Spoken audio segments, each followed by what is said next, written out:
Oh, joyous and wondrous and glorious swinging sister path girl. So we're jumping off right into that. Living the dream. Shit, let's just start a show and get into this because I got to hear how this went down. Oh, boy. Strap in. 1, 2, 3, 4. Do you feel your sex life is quite lame? Perverted Podcast. Scared that your desires might be strange? Perverted Podcast. Well, come and join our kinky world of play.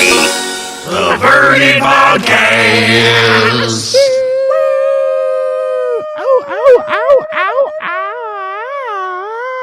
Hello and welcome to Perverted Podcast, a show where we explore the adventures of the kinky lifestyle, sex, and path girls swinging.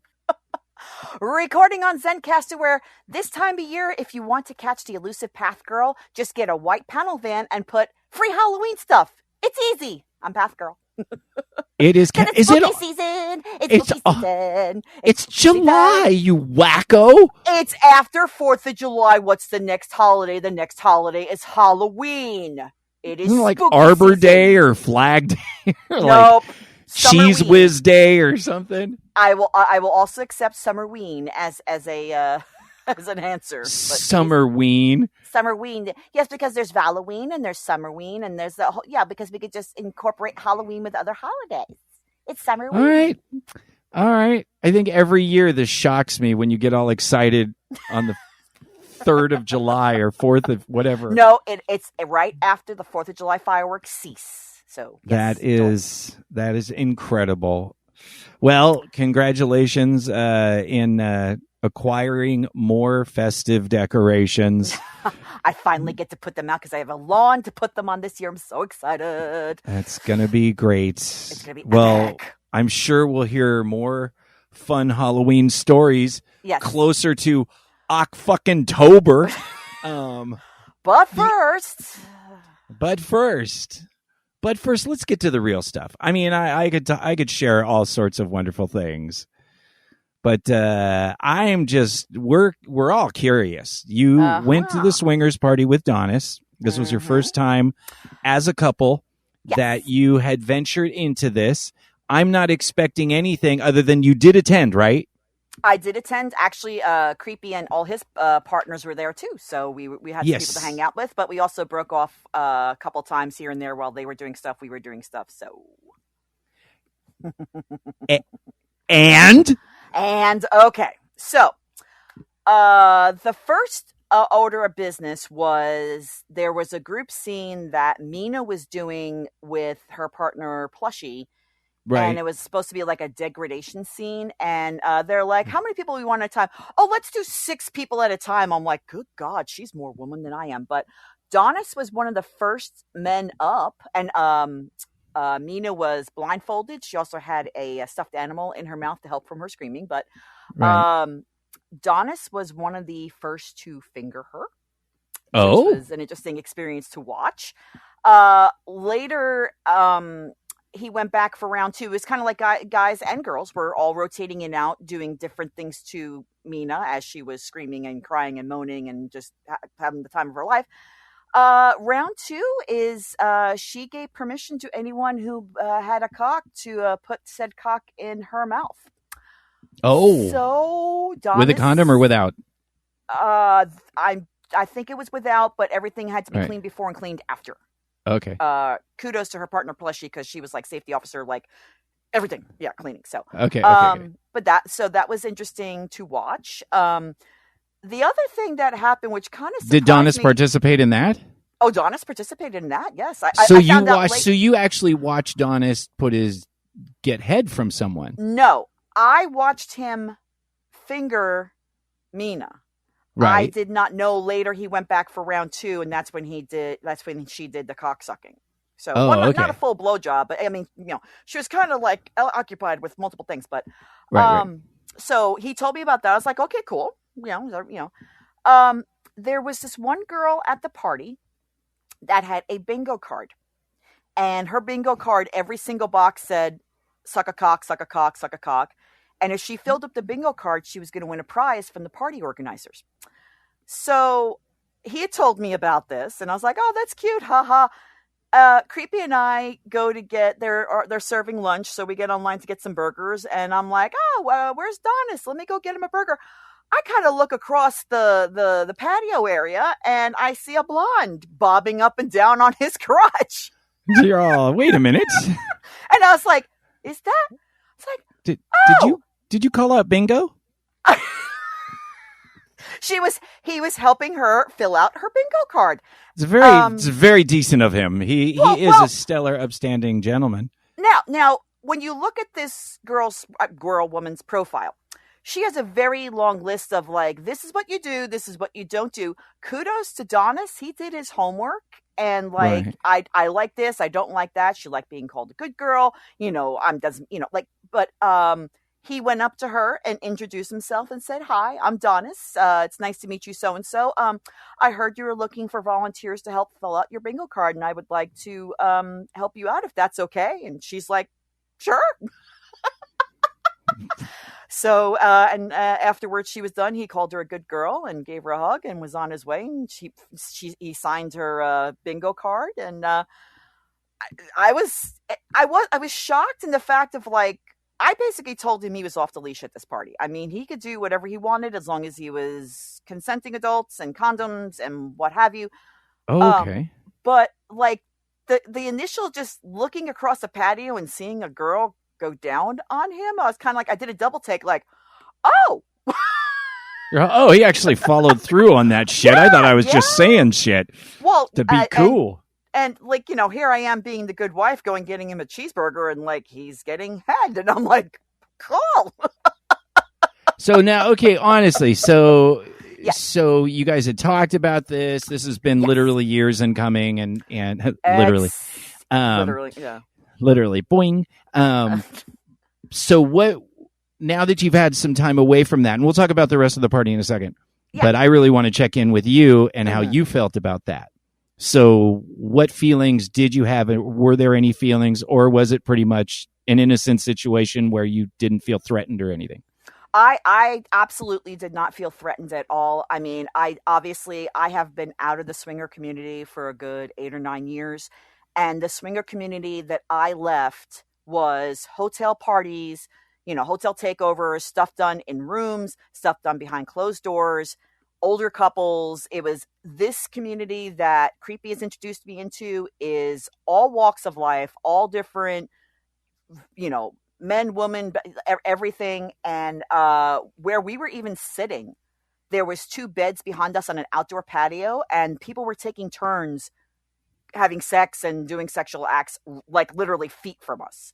Right. And it was, I mean, this is not the swinger community that I left. Now, granted, they call this a swingler because there was a cross there. There were people doing scenes. The scene that Mina did was not only sexual, it was also kink. There were people hitting her with different kink toys and what have you. But I felt completely relaxed. Everybody is extremely open as far as like, they put on their profile, hey, here's all my STI information. Here's my last test. And if you have any questions. And it's just like, people are very forthcoming with stuff where you can actually look on their profile and go, oh, cool, they got tested 2 months ago. They're safer. Ooh, they haven't gotten tested in a year or so. Maybe I should, talk to them before I play with them. But I did not feel threatened at all. Adonis and I did have a nice long talk on the drive home and another talk the next day. And I told him, I was like, I felt zero threat. If anything, I was happy that he walked in with zero expectations, because especially we were completely new to this community. And the fact that he did his homework and looked up a couple of girls that he might want to play with, and then approached it the right way as far as talking to them first and, introducing himself and what have you. I was completely stunned in a good way. I was like, wow, you actually got to play, and that's awesome. So okay, and this is good. This is a good start. Yeah. Creepy checked in on me also a day or two later. He's like, how are you really? I'm like, no, really, I'm 100% okay. Donis and I are 100% okay. And I definitely would go back to these parties. The party organizers were nice, and a lot of nice people. So yeah. Do you feel you just kind of locked it? Because you're, obviously you spent a lot of time in the swinger community before. Yeah. Was there just kind of that, riding a bicycle thing where you're like, oh, this actually doesn't shock me. I've seen I'm used to this kind of thing. Nothing I saw shocked me. It's just, with Donis. Well, even with Donis, yeah. I mean, but like, even with Donis, like, it didn't shock me to see him to do that because we've been so open in the kink community. Like, he's played with other women and he's gotten massages from other women. He's done scenes with other women. But it really came down to this community was not the swinger community. I left, people came up at a smile and everything was out in the open. I mean, there were rooms that you could go to and close a door or leave a door open with a chain so nobody comes in. But like, everything was just so forthcoming and like everybody was like, hi, I want to do this and that, and the negotiations. It was just basically like I went to a kink party, but there was just a hell of a lot more sex. So I was absolutely thrilled with the party. I think I put up a lot of walls just in case. And I'm glad that like I kind of walked in and went, oh, this is a hell of a lot better than I thought it was going to be. You know, I definitely would go back. Now, I know you and I have talked privately about like, well, what are you getting out of it? I mean, like, yeah, this was. Thank you for the segue. Yeah. What about your vagina? I have left it right now as I'm this is me dipping my pinky toe back into the pool. Right. I have told Donis that yes, I'm open to playing with a woman. Right now, as far as playing with another guy, I'm not really interested in that, but things could change. I'm going to leave it open as this is where I am now, but put an asterisk about I would like to have the same liberties as you because someone could walk in or somebody can come talk to me and I'd be like, hey, I want to go have sex with that guy. Is that okay? And I'm 99.9% sure that Donis would be like, yeah, sure. Right. So right now I'm having fun getting back into the community, watching people, getting to know people, and watching Donis have fun. And eventually, I know I can partake if I want to, but right now I'm just kind of like, let me not like run head first into it, you know? Sure, there's nothing wrong with that, and you're in charge of yourself, and you're a great thinker as far as what you can handle and what you can't handle. You have a lot of experience, and there's absolutely nothing wrong as long as I'm just glad to hear that you're open. If you meet the right person, which is how it should kind of be anyway. Yeah. You know, if you meet someone that kind of knocks your socks off and turns you on, then that's kind of what the fun is supposed to be about. Right. So, right. I mean, I didn't even play with Mina. I mean, because they were asking me if I wanted to, and I'm like, no, I just want to watch, you know? And it's just like, there's certain lines in my head that certain people I wouldn't play with because of just the relationships I have with them, but other people, I'm leaving it open as who knows, and Donis is completely okay with that. You know, obviously we talk about like, you know, for safety purposes, like, hey, I'm going off with this guy into this area and, you know, just for safety purposes, or even if, you know, I'd probably do the same thing with a girl, but I just basically told him like, look, if you're going to leave the area for an extended period of time, just go off and go, hey, I'm going off with so-and-so, I'll be back. So I know who you were with, you know? Right. So, right. But, sounds positive. I am, like I said, this was not the swinger community I left. I'm very, very happy with this community. I definitely would go back to another party. Not all of them are during the summertime. This was like a pool-based party. They have indoor parties, but kudos to the people who run this party. They have this down as a well-oiled machine from, you know, organizing boards so people can meet people all the way down to, you know, where it is. So I'll probably be back. It's a good report. I like hearing it. Your dirty minds need to get wise. Be a smarter, naughty slut from the stuff we talk about on Reddit. Well, let's get into this. Yes. Path Girl. This delightful, I think this was Reddit. Yes. This was a Reddit. And I like this because I'm now, and I didn't share this during Potato Mayhem, which for those of you that are new, Potato Mayhem is the discussion we have in the beginning about our lives and swinger parties we go to. And usually it's Path Girl and Creepy having fun. And I'm just laying back because, you know, of my situation. But I'm going to start going out. I'm actually going to be going to a party probably this month. And start that journey back into the public thing. I got to drive a little bit of a ways and it's more expensive. But, you know, my dad left me a little bit of money and not a lot, but enough that I go, you know what, I can afford to go to a party once in a while. Exactly. So I'm going to start doing that. And part of that is kind of going over all these basics again, because that's what happens every time a relationship ends or you've been out of the game for a while. You have to go and kind of relearn all these foundational things and those basics of conversation. And so I think the communication that's necessary in this post that I'm going to talk about is kind of applicable to me in the same way, and understanding how you talk to people when you start dating again, when you start having these conversations. So, but this is kind of a fun one because it's super, I love it when people don't think something's common and it's like totally common. And you're like, oh, you are fine. You know, you shouldn't worry. And it's good that they reach out because, man, the stress people put themselves through over stuff they really shouldn't be stressed over. So I need help figuring out if this is a kink or a fetish, and if it could lead into a bad relationship with a future partner. So this is the horrible, horrible thing that this is their kink and or fetish. Right. So I think I have a military uniform kink or fetish from my ex. I don't know when it started, but now anytime I see a police vest, a Navy uniform, or combat boots, I get wet and horny and want them to use me like a personal toy.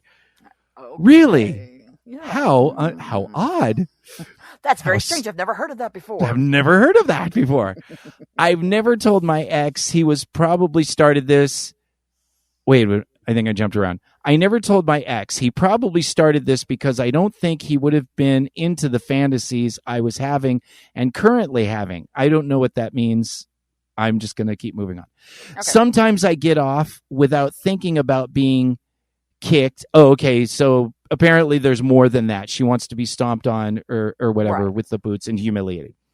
So sometimes I can get off without thinking about being kicked or stepped on by a guy in full uniform or grinding against his boots or legs with him staring down at me and speaking to me in a tone that makes me squirm. I've told a few fantasies to a couple of people, and they've told me I was weird and that it would make a relationship be cut short. Is being into military uniforms a bad thing? This was, thank goodness this person wrote in, and they got so many good comments in the thing, and they were grateful for it. And then I talked pretty much in line with what they were going to talk. But obviously, being turned on, especially if you're a submissive type, if you're a bottom submissive slave mentality and you are interested in power exchange, military uniforms, police uniforms, firemen, any position of power uniform is going to fucking turn you on. It is literally one of the most normal turn-ons in turn-ons that are kinky. So I'll let you go ahead and go, and then we'll talk about how to avoid the thing, which is the negative, where she shared this with a couple people, probably not kinky people, probably not people in a community, and they told her she was weird and that it would fuck up your future relationships, which is complete bullshit. Yeah. But we'll get into that after you.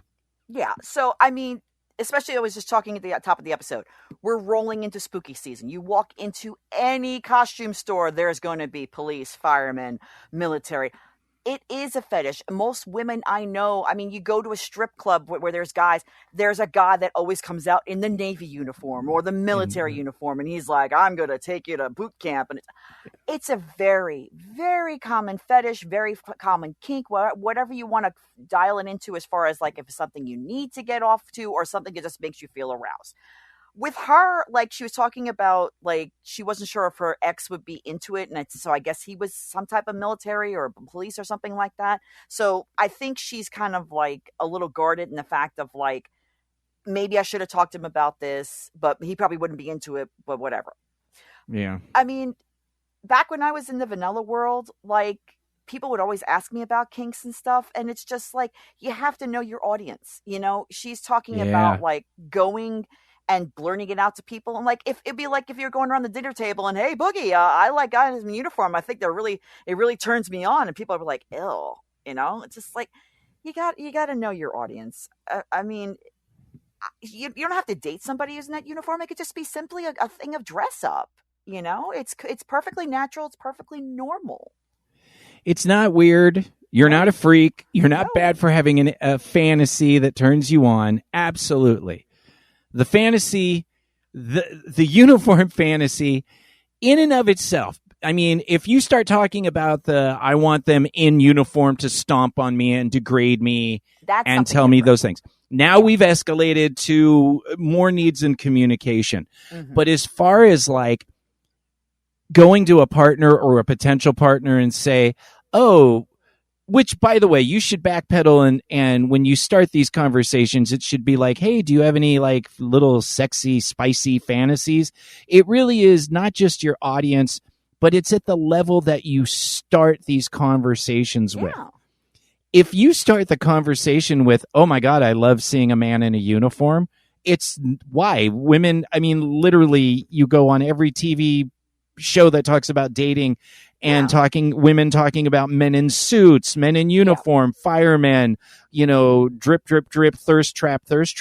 Yeah. It's literally one of the most common things. So if you start a conversation with a new partner and say, oh, I really find it sexy to see a man in uniform, that is one of the least threatening things you can say to any man. Because then it's like, oh, well, I'll just go get a uniform for her. Smart guy's going to file that away in his Rolodex, and if it continues, like, hey, I'm going to go rent I got this police uniform. What do you think? It should be like, oh, yeah, I'll go rent that, and then just even if you're just having non-kinky sex, that's so. As far as the kink, just them wearing it is I can't even imagine the uptight motherfucker that's going to freak out over you saying you get turned on by seeing a man in a uniform. Yeah. Those are the people who are just in missionary 24/7. Just no. Yeah. You're just, or they have some whatever hangups or whatever, and you're not going to want to fuck that person anyway. This is going to be pretty lame sexually. But now getting into those other things that you want to start and bring into those conversations. First, see how they react to the uniform. Mm-hmm. And if they're like, oh, that's kind of fun. Yeah, sure. That sounds completely normal. Then it's asking them, would you be open to doing something like that? Because now you're talking about basic role plays. And role plays, once again, are one of the lowest freak out factors in kink. Yeah. Because there's no hitting, there's no anything. And people constantly, teacher, student role play, authority figure, whatever role play. Catholic and this schoolgirl, there's so many different role plays that once again don't include humiliation and hitting and those types of things. Build from there. And then in that conversation, because I'm assuming this is something where you're building a relationship with a new potential partner. We have said this for 11 years, and we'll say it again and again. Have these communications first.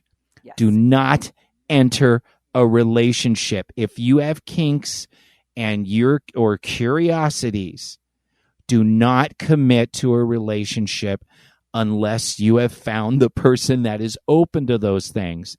Because do not expect that a year, 2 years into the relationship, you're going to all of a sudden unload all these kinks and fetishes, and somebody's going to just magically not only be okay with them, but be turned on by your exact kinks and fetishes, and happily ever after, let's go play. That is the majority of the time not going to happen. Have those conversations as you go in. Yeah. Back when I was in the vanilla dating world, I openly had it on my profile that I was looking for somebody who is kinky or kink friendly. And I'd go on dates and some guys would ask me like, what do you mean by kinky? And I would just gloss over it to begin with, because I'll be on a first date. I don't need to dump everything on them. I would just be like, look, I'm active in the kink lifestyle, and my bedroom activities are not what people do on a Saturday night, on a typical Saturday night. If the relationship started to progress, then I would start opening up more and more about, well, I have somebody that I play with routinely that I don't have a sexual relationship, or I like to play and I like to be spanked. I like to be hit with a whip, kind of giving little bits here and there and here and there. But, you also need to have the conversation with that potential partner about what do they think is kinky, to them. I had one guy that I talked with who used to be in the swinger lifestyle. He's like, oh, I could be kinky for you. I could pull your hair and smack your ass. And I'm like, hi. And then they pull out like fuzzy handcuffs or something. Yeah. And you're like, okay. Viking. And I look at them and I'm like, I'm sorry, I like vampire gloves and to be tied up. And they'd be like, oh, you're into the heavy shit. And I'm like, that's not even that heavy. So everybody's definition of kinky is different. So when you're starting these relationships, kind of start dropping some little hints here and there, or like, even if you were to like see something on TV or you hear about something and go, oh, is that something that you might be interested in, and kind of gauge it and, have the conversations, because otherwise you're going to get headlong into it and start falling in love with somebody and they're going to go, oh, you're into that. Oh no. And then you're got problems. I agree. And but I'm going to come right back to it, because you're like, drop hints and be, whatever. And I'd say, yeah, maybe for the first couple of dates. Yes. But before anything gets serious. Oh, definitely. Before I even get sexual with someone, we're going to have the fucking talk. You're going to know who and what I am. Yeah. And if you're not into that, then that's great. I'm glad we found this out. So it's not going to, build gently over phone calls and the first couple of dates. But before you make any big commitments, you need to have the real face-to-face. No, really, this is what I'm interested in. Yeah, or even Donis and I, within the first month of us dating, I took him to a dungeon party. Yeah. So he can get a full eye of, this is my community. What do you think? And he embraced it 100%, and some people won't. So, just to watch for an evening. Yeah, I think this is the only trap here, is by not having this conversation, because we don't want to lose the potential relationship, but you're saving yourself so much pain later. Oh gosh, yes. So much pain, especially like you said, if all of a sudden feelings get involved and you're all like in love, but you're completely sexually unsatisfied, or they're judging you. And now you have problems in the relationship because they're like, I had no idea you were this type of person. And now they feel insecure and emasculated, or, they like, I can't, be what you want. Like, it literally is so just filled with potential pain and suffering. Yeah. Have these conversations. Ultimately, some people discover that they're kinky or they get turned on by things 5 years into the relationship. Yeah, and you didn't know yourself. Okay, that's a whole nother thing. Still the same process, the same of starting light and saying, oh, wow, I saw these things.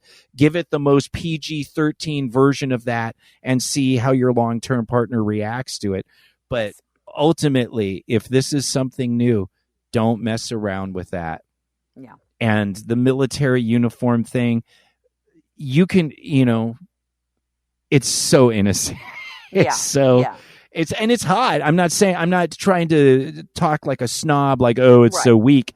No, but it is an incredibly normal kink for people to have. Now, and it's go ahead. I'm sorry. Go ahead. No, the only like asterisk I put in this conversation is, so a lot of people will do it in private. If you're going to do it in public, like if you're going to do a scene where you're an army guy or a police guy, or whatever, I know what you're going to say. Yeah, I would just give the DMs a heads up going, hey, we're going to do a scene where I'm going to be dressed like an army guy or a police guy, whatever. Because there are some people who, even though they're very open to the kink, lifestyle, they have a line in their head of like, you don't fuck with with the police uniform. You don't mess with the army uniform, whatever. And those people can choose to opt out of your seat. So, or like if they raise a complaint against, the play space, they can go, look, they asked permission. We gave it to them. You decided to watch. That's on you. You know what I mean? So, if you're going to play in a public space, I definitely would give the organizers a heads up and let them say, oh, yeah, we're fine with that. If anybody's got a problem with it, we got your backs versus, somebody complains about it and they're like, well, they didn't ask us, so. Well, I mean, and that's just good advice all around. And obviously, True. When you're using like Nazi uniforms and you're bringing in someone, you're like, this is my Jew and I'm going to cook them. That's, that is an extreme. That's considered an edge play. So there's certain uniforms that are, if you're coming up dressed like a terrorist and you're going to you're going to torture a Western journalist or something, right. Which, but by the way, would be a totally hot scene. With everything with going on with what your politics are on the police or whatever, it could be triggering to somebody to see them in a police uniform or a military uniform, and it'd be like, okay, but yeah, you give them not even just a police uniform for the sake of being triggered by it. You have a dungeon full of people, many of which I didn't even think are about that. hidden, and depending on the and I've been there, and I have seen the faces when the real cops walk in, because there was an assault in the parking lot, and the cops, I told this story, it was it was an adult baby party, and the cops came right in the door because somebody inside was assaulted by somebody out. Some random crazy homeless lady assaulted one of our party goers. And so everyone's freaked out. And I'm like, we call the police. And, because that's what you do, by the way, even if you have a club, you call the fucking police when somebody's attacked. But even if clubs usually have a safe word for the entire club. Like one place I go to, if they everyone watched him in. There was none. And the looks on all these adult 40-year-old man in diapers as the cops charging through. And he's like, hey, did you see this assault? Did you see what's going on? And they're like, to this day, one of the best moments. Tragic. But so it's important for the DMs to know. So when someone goes, there's a real cop in here, I'm going to, blah, blah, blah, what's going on? Yeah. The DM then can say, it's a uniform. It's not a real cop. And whatever. I don't know if you put like a fake orange band around your arm, like you do with the guns, to make it work. But yeah, it's it's important to always, if you're going to do something that could look odd or triggering, to always let your DMs know what you're going to do in a dungeon. And DM stands for Dungeon Monitor, by the way, for those of you that are new. That's the person in the dungeon that their job is to kind of oversee and uphold the rules to make sure everyone's having a fun time and not a bad time. Here's one thing I also thought about with her post is with her going with the uniform. I'm wondering if she also wants to start playing around with like humiliation or degradation. That's also kind of considered edgy play also, where it's just kind of like, she likes being talked down to while she's sitting on his boot or humping his boot or whatever. That's another thing that she can even if it's not with the uniform, she could be talking with a potential partner about like, I like it when guys call me bad names. I like it when they say you've been a bad girl or whatever, whatever edge kind of play they want to talk to. But that might be something that's along the lines of that as well, that she's interested in. Yeah, and once again, there's nothing wrong with having those fantasies and desires, and it's just a matter of how well you communicate with your partner or potential partner to see if they're into those things or they're supportive to the point of where, like with Donis, that he's willing to try things.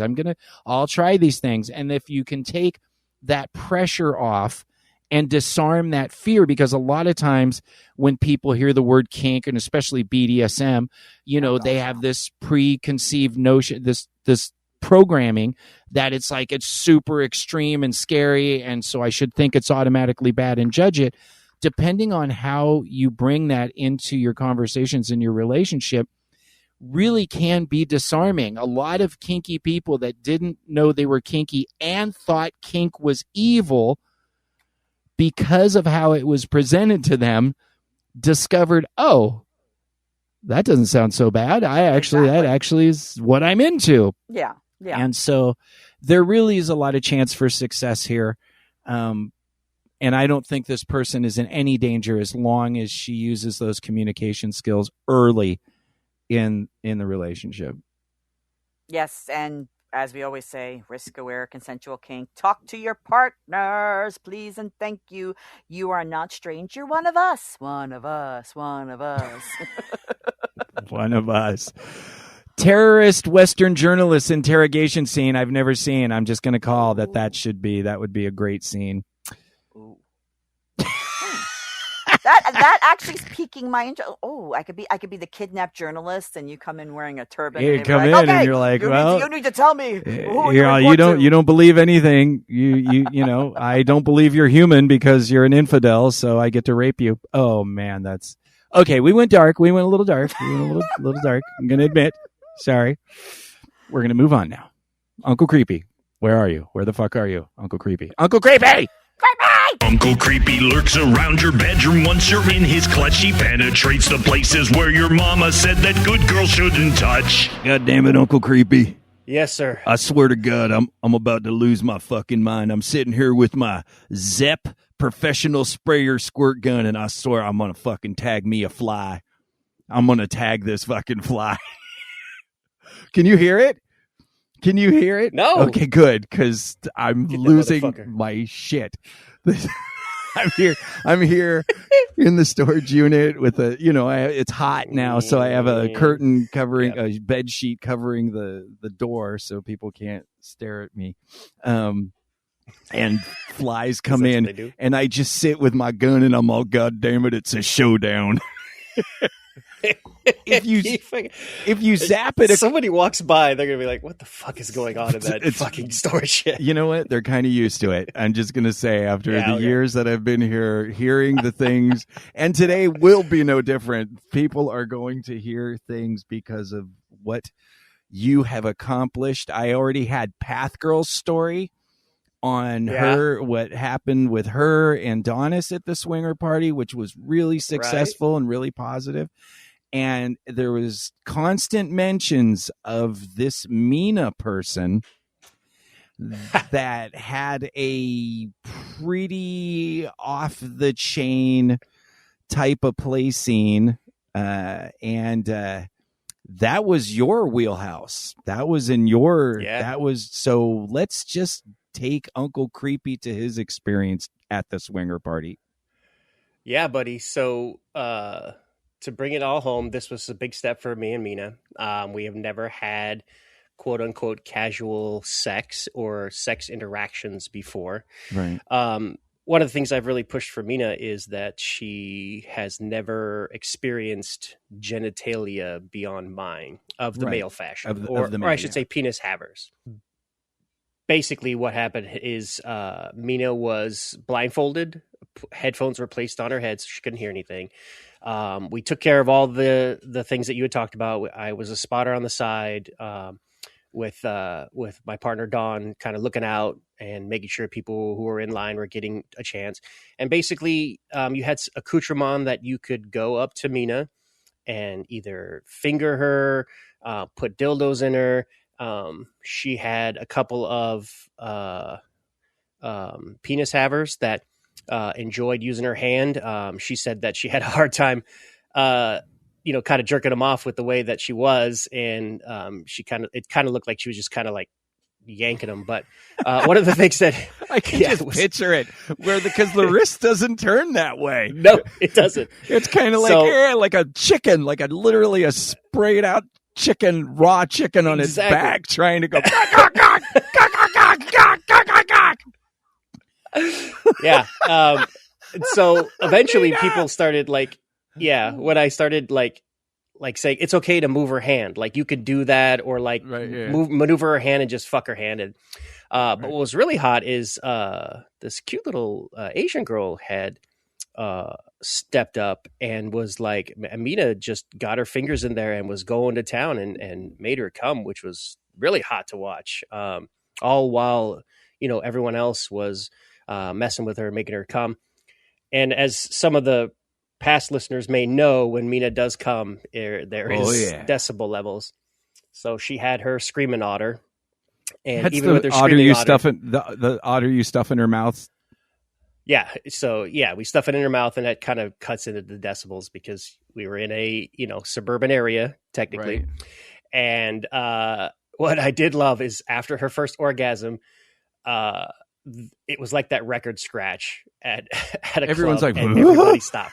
Yeah, everybody stopped. Everybody was like, "Oh dear God, she's dying! Somebody's dying at the thing," and luckily, Plushy knew exactly what was going on, alerted everybody that was there that would have received, like, hey, there's somebody dying in the pool area there. Right.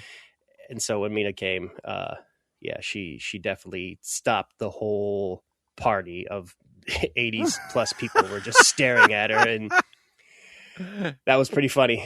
And that's it. That's the scene. She had a lot of fun, a lot of thoughts and feelings from it, mostly of her saying, like, I could have done better. I should have done this. I should have done that. Jesus, fucking sub ego.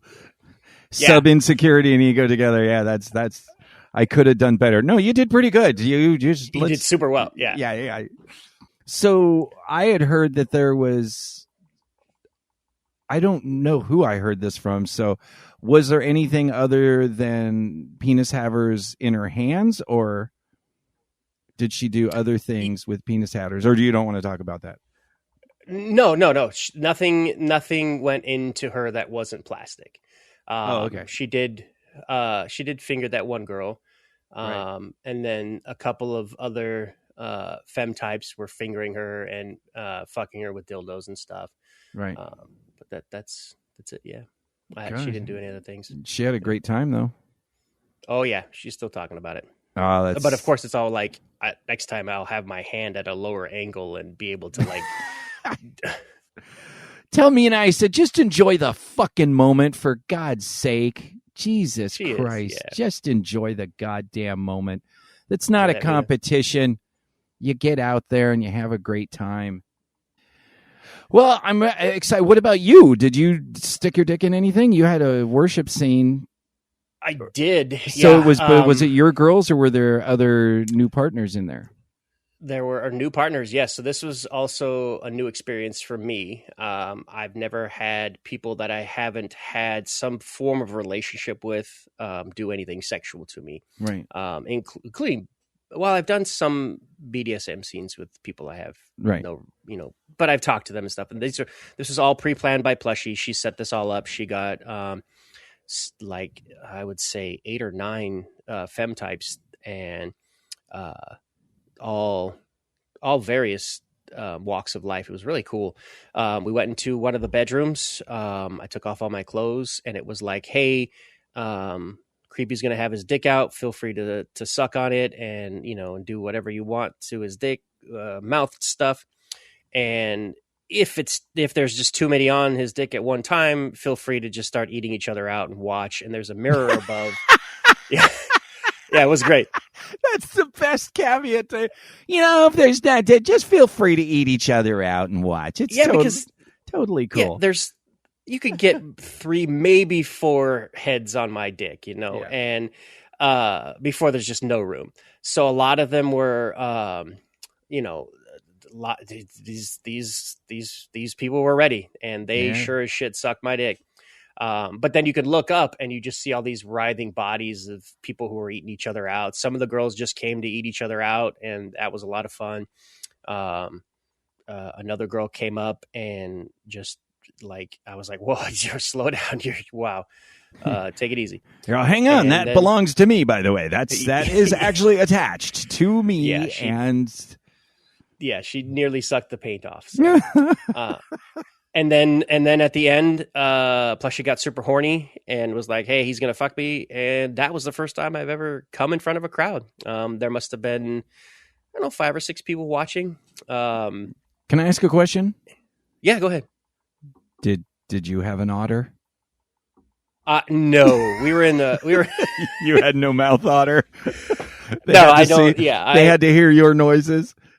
Yeah, they're like, well, it's my dick that makes Mina come that loud. So, anyways, yeah, and that's it. We all talked about it. They're like, hey, that's great. In fact, this weekend, one of them who didn't get a lot of time was like, hey, can I have a rematch, and like maybe just you and me? And so this Saturday they're gonna finish it again. You're such a giver. That's the important thing to really point out. Benevolent here is that benevolent? Yes, yeah, definitely a benevolent. Whatever that word is. Benevolent. Yeah. Benevolent. That's a great word. It's an elephant bunny. Yeah, perfect. Bun elephant. That's what we do here on Perverted Podcast. When we are retarded, we recover well. We do recover well. So we're going to get into a topic. So I get to rant a little bit. I'm there with you. Is an exposed rant because sometimes bad advice really does make a difference, and it's usually bad. That's what bad advice. That's why they call it bad advice, because it really does make a difference. And I'm going to talk about feminist misogyny, and I'm going to talk about things because obviously, you feel attacked when some things point you out as an absolute.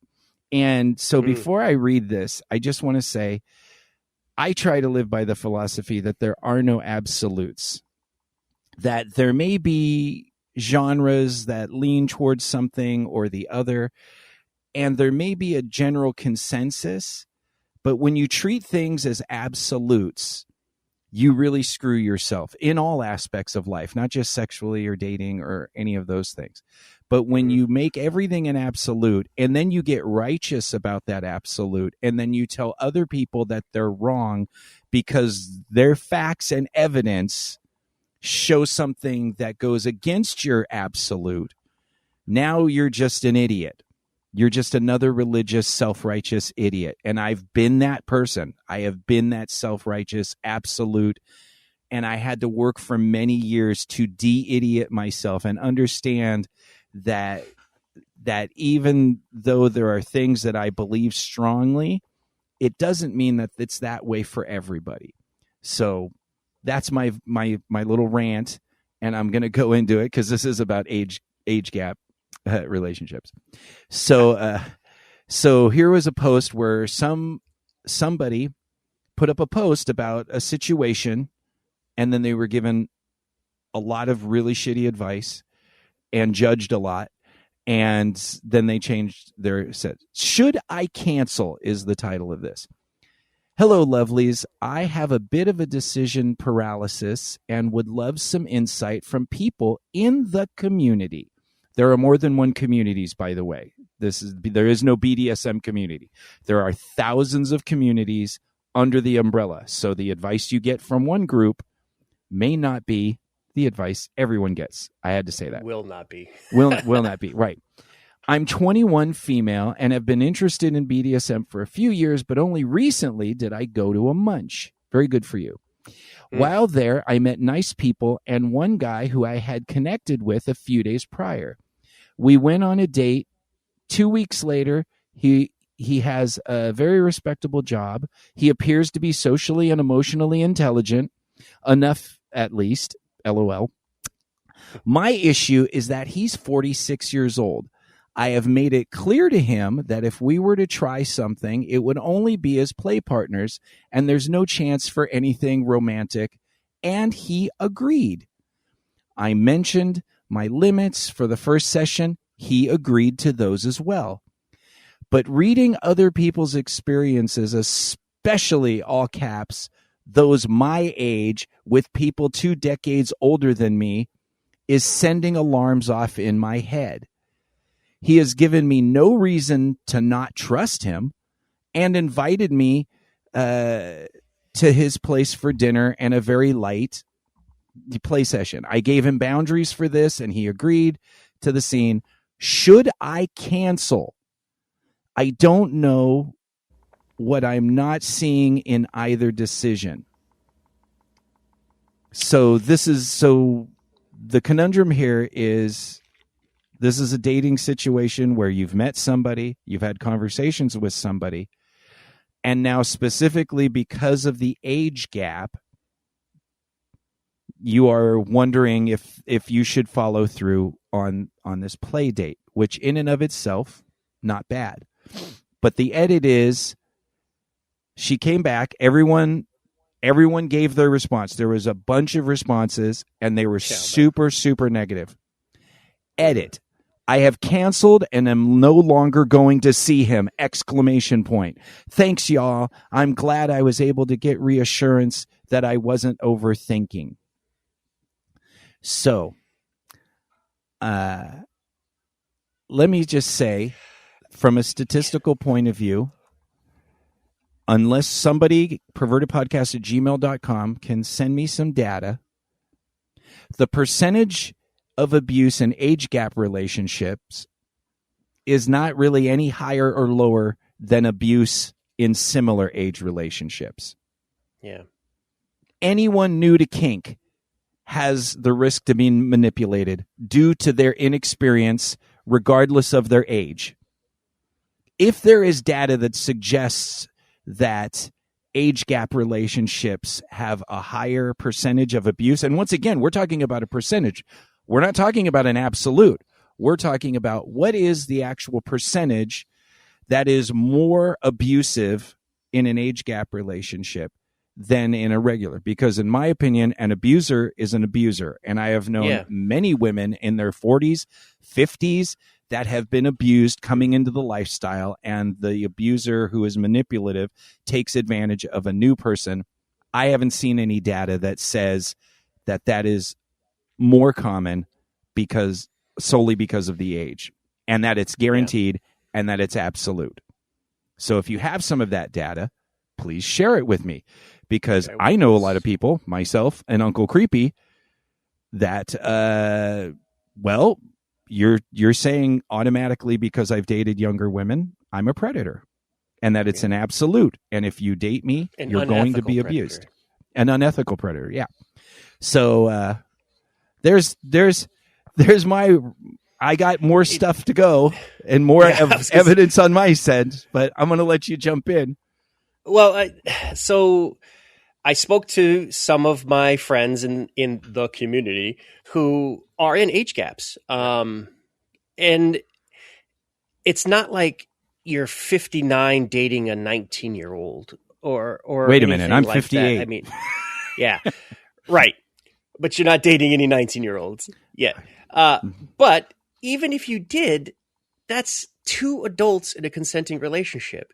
Now, the stigma of, society is that, they just became an adult and they don't know the world and all this other stuff. At 21, you're 3 years into being an adult. Yeah.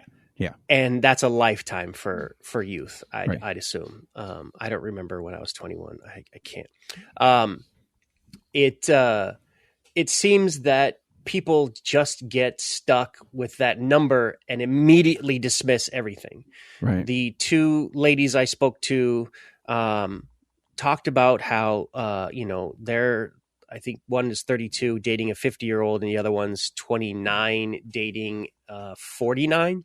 So it's 20 plus years gap. And I think it's a little bit easier for society to accept a 30-year-old woman dating a 50-year-old man versus a 19-year-old woman dating a 40-year-old man, whatever. Right. With this, it's 21 and 46. That's 25 years. Sure. I saw nothing but green flags in this. So when I started reading it, I was like, well, why would you cancel? Like green flag, green flag, green flag, age 46. Oh, okay. Well, maybe he's not your age type, so that I guess is as a reason to cancel. But it seems like they just took the advice of the people in here saying that he seems to be, and you saw it probably. Was it like he's a predator? Oh yeah, it's all he's creepy. This is automatic. Anyone who does this, I saw that multiple times. Anyone who does this is automatically an abusive, manipulated person. And here's what pisses me off the most about that. Yeah, because that to me, and I had to learn this over a long time because I used to be the same type of protector of young women. This, in my opinion, is a perpetuation of misogyny. Yeah. Because you're talking about a man and a woman.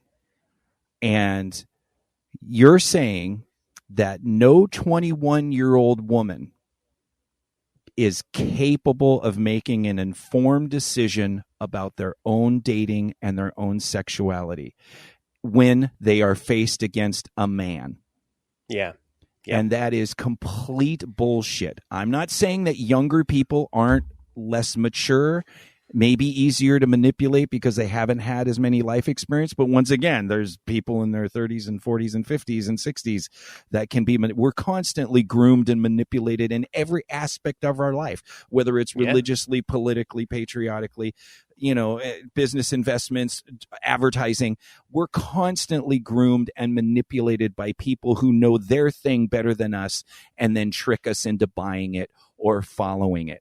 It's part of everyday life, grooming. It's experienced people taking advantage of people that aren't experienced. But to absolutely say that every woman, because she's a woman, is so fucking stupid that she can't make an, because the safety issues are all the same regardless of your age. Yeah.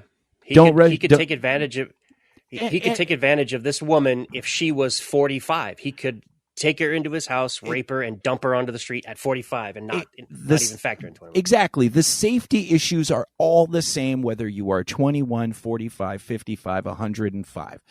So did she do things that I would say, hey, before you go meet this guy in his house for a thing, then, don't rush into a stranger's house before you've done as much vetting as you can.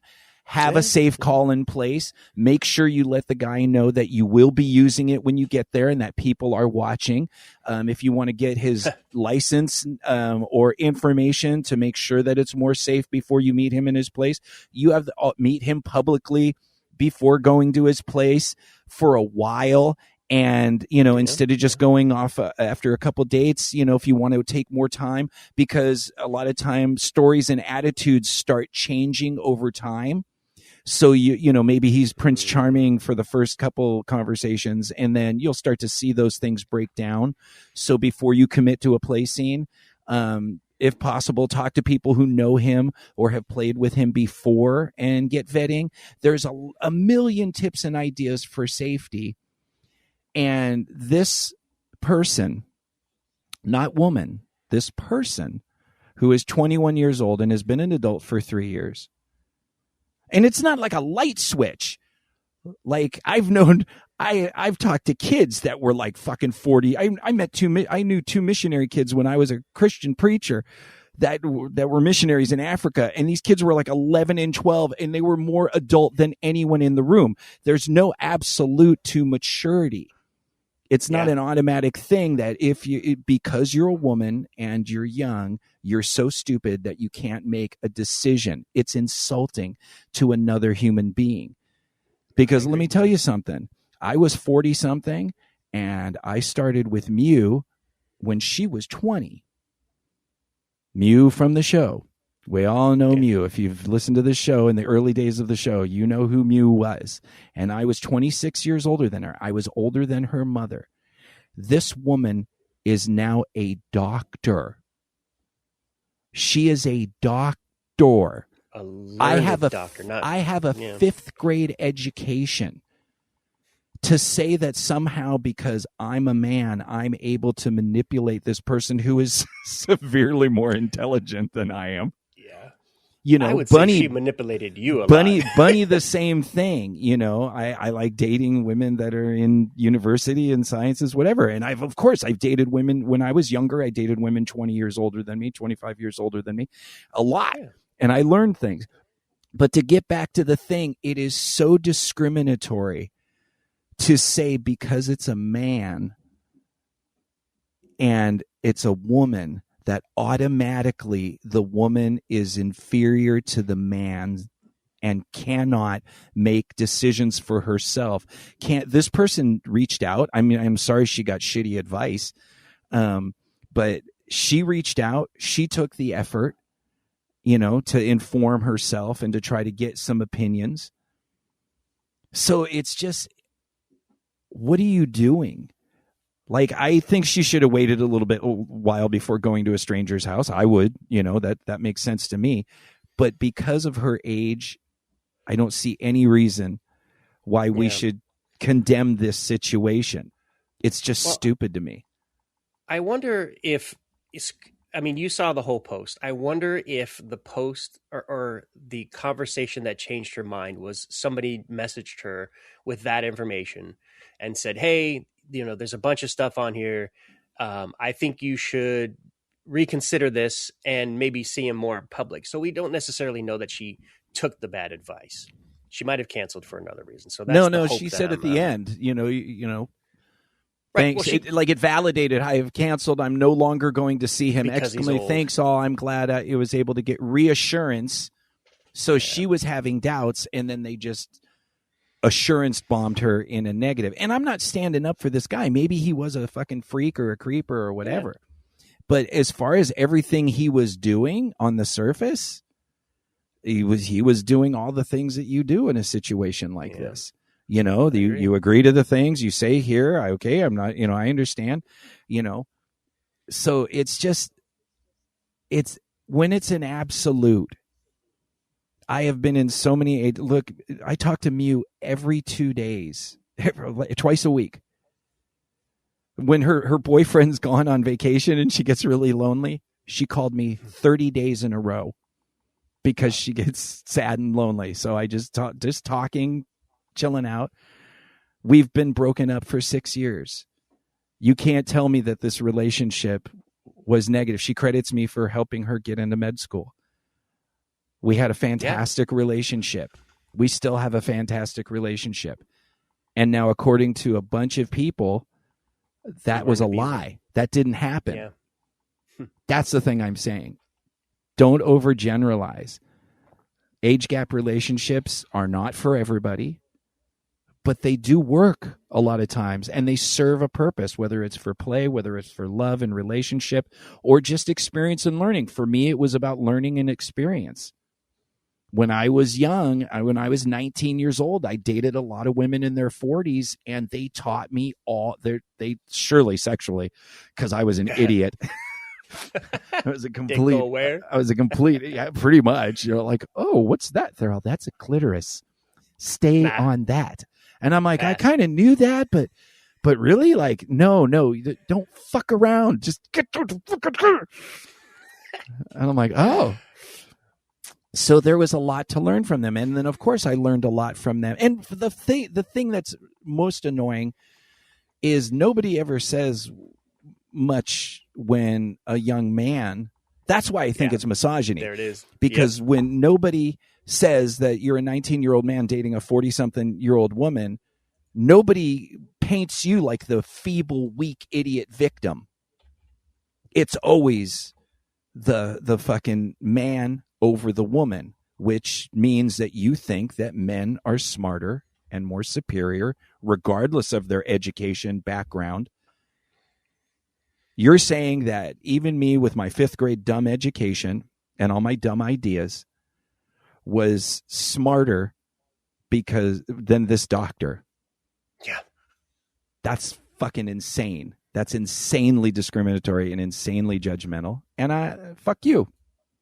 Yeah, I also join the fuck you band because you don't know. It just seems to. You're right. I think it comes from an aura of misogyny where people see an older man with a younger woman and they automatically go to like the grooming. They automatically go to manipulation. And if it's the reverse, it's like, hey, that guy must have a big cock, and that lady is also weaker because she needs a younger man. It turned. Yeah, well. I've heard that too. And, yeah. The old lady's sad now. She's sadder. Yeah, because she's sad because her husband died or something. Yeah. So now she's trying to relive her youth. So it's always a negative towards the female.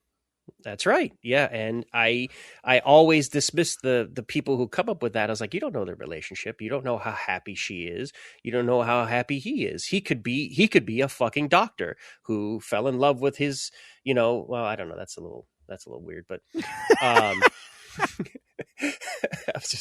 don't know. We don't know.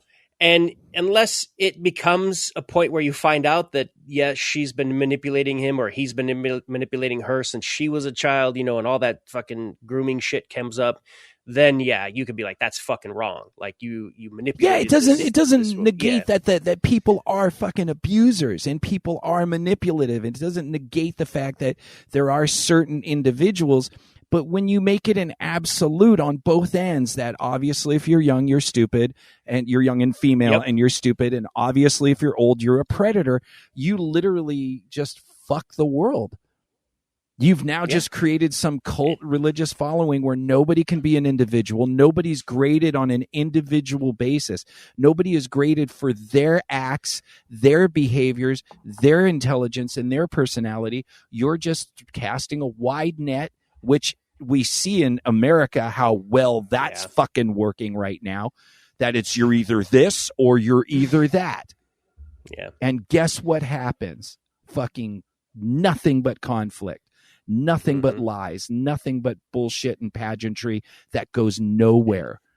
There is nothing. Either or, the absolute of you're either it's this either or that, and if you're not, you're wrong. Allow people to be individuals. Allow this guy to either prove that he's a predator or allow him to be a decent person that has good intentions. Of course, we have intentions for our dicks, and she has an intention for her vagina. That's why you're in a fucking kinky community. That's why you're going. Nobody comes here to fucking learn pottery. We don't come here for counted cross stitch. If people are curious about kinky sex and BDSM, they're coming here for kinky sex and BDSM. In its nature, it's sexual. It's erotic. Get the fuck over it. Get the fuck over yourself. And like you said, I do want to retouch on that. Give him the chance to be a piece of shit. You know, if he will out himself, trust me, it's not as slick as it used to be. There is so many things to verify online these days, and to call people out quickly and decisively when they are predators. If this guy is showing up at munches and stuff and just picking out, you know, young girls, and then 3 weeks later he's back again, and then that girl doesn't show up, or she's comes out and says, hey, this guy was a scumbag, he didn't follow my boundaries, believe me, he will be out of there so fast. Depending on the community, we have to say that, because there are communities that protect fucking predators. And so once again, that goes into the whole thing that there is no one BDSM community organization. It's many communities. So, but no charter, in general, totally agree with you. At least in the communities that I've been involved in, that when people get out of line, they are pushed out. You're done. But I've seen even the smaller groups that protect these, predators and stuff. They tend to get a stigma just as quick. As a group, ancillary groups. Even today, it's harder to hide. Even the smaller, stuff still has a presence. So it's not.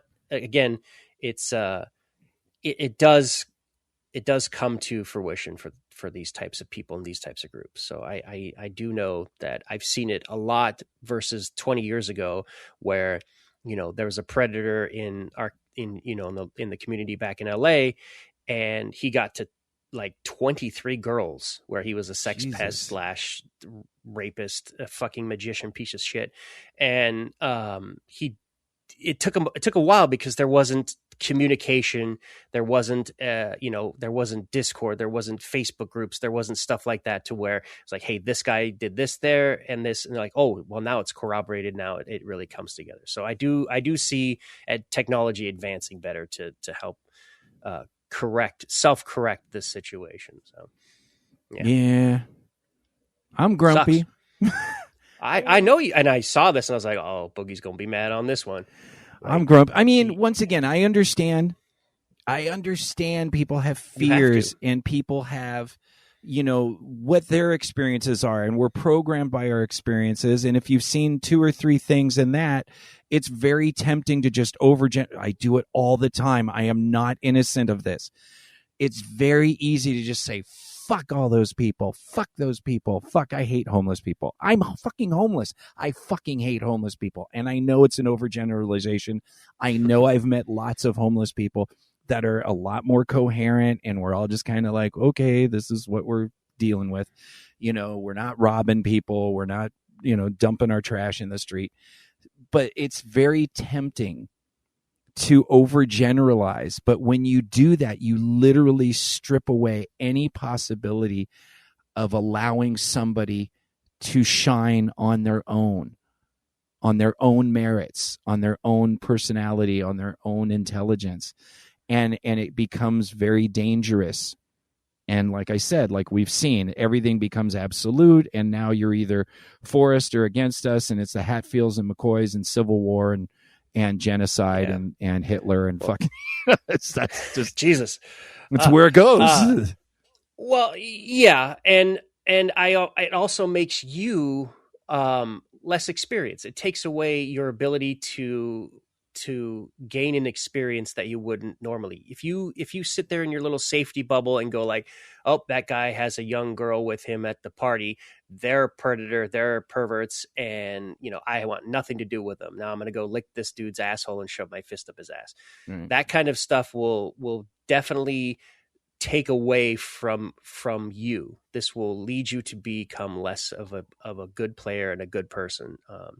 Being able to identify the actual negativity in it, has helped me, especially with my job is in security, where, I don't see a stereotypical problem person walking in the door. I don't see teenagers with their pants off their asses. And I'm like, oh, well, this is a problem. I see people in all walks of life who create issues, and I have to separate from automatically judging them. And that takes away from my job, because I could miss something important to where signs were there that this guy's hammered and walking down the hall fucking drunk. And I missed that because I'm looking at, a dumb teenager who's just having a shit day at a hotel. That sucks because it's not for kids. That kind of thing applies to a dungeon where you see, you get stuck on these people like, ooh, I don't like that person. They're creepy or weird. And it's like, well, that guy. So in other words, you're talking about prejudice. Yeah, we don't use that word because racist gets so much more energy and hit. But there used to be a word we used in society called prejudiced, and it didn't mean racist. It meant you prejudge people, and therefore you only respond based on your prejudice and stereotype. Yeah, which is what I did for the longest time. I wasn't racist. I was an alcist. I didn't like a lot of people immediately based on what my brain thought was bad about them. Yeah, and it lost a lot of good people because, I've met a lot of people that I would never have spoken to because they weren't in my wheelhouse of like safety. Right. And they're good friends now. And I appreciate that. Broaden your scope. Don't be absolute, and fuck off. Absolutely. I do remember listening to a show where you said something. I think you were speaking to Kathy. You're like, I need to stop saying absolutely because it's not absolute and everything. And then like 30 seconds later, you're like, yeah, absolutely. Yeah. Absolutely. Shut up. I still do it. Not as much, as much, but now we're talking about absolutes. So it's not absolutely. Look, I'm not perfect. I'm a fucking loser, but I have nothing. We try to get better. Yeah, we try to get better. And I think you and I have both grown exponentially, and we're still into young chicks. So fuck it. Good old Metrolink. Yeah. Don't screw yourself, because literally when you go into a dungeon, most of the young people are looking to play with people, not have sex necessarily, but to play with the older people that have years of experience, because you want the safest play scene. So there's no difference in the dungeon than to dating, other than in dating, you have to take more safety precautions. When you're in a dungeon, it's very normal. Miss D, who fucking gravel tits, who's like now 80 years old, at 70 years old, nobody had a conflict with all these young dudes, 18-year-old boys coming right off the fucking boat, and she's playing with them and teaching them and doing things, and nobody bats an eye in the dungeon. But in the regular world, it's a horrible thing. Fuck everybody. Amen.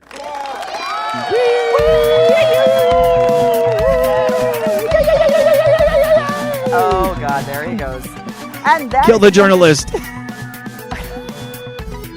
Can we kill the wabbit, kill the wabbit, kill the wabbit. We're dating ourselves. Sorry.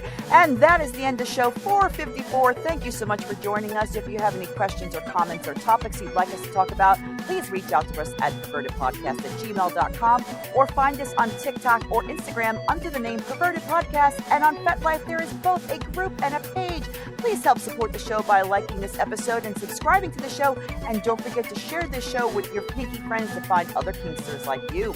And if you'd like to support the show a little bit more, please go to our Patreon at patreon.com/pervertedpodcast and sign up for our $5 if you give a fuck level. $5 if you give a fuck.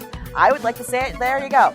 And with that level, you become a pee-pee sugar zombie. With the pee-pee sugar zombie, you get the show a few days early, and of course, you get our illustrious exclusive half pee-pee episode with the three of us. You don't get to get that information over here. And of course, love and smushy kisses to our patrons around the world. Your support means the world to us. Path Girl, fantastic show. So glad that you guys had a great time at that swinger party. Yes. Thank you so much to Uncle Creepy. We haven't talked yet, so I'm talking as though he had a good time. It sounds like Mina had a great time. And we'll see you guys on the next big show.